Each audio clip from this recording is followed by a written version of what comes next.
Do you draw a rocket?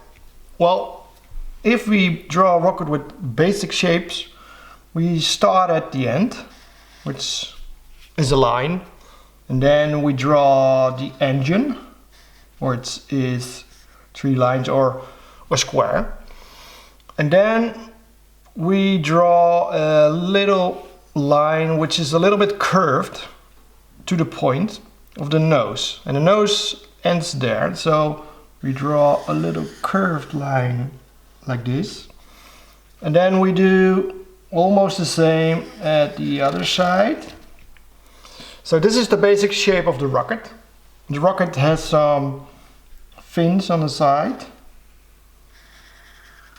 like this. This is a line and a curved line, and then also on the other side.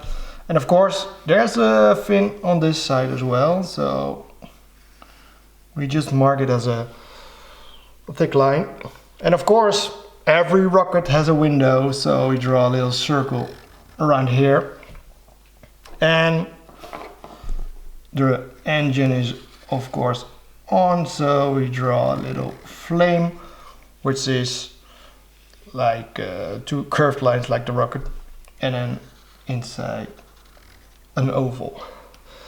And because it's moving, we are giving it some simple stripes. That's how you draw a rocket, and of course you can use any color what you like to give it some character,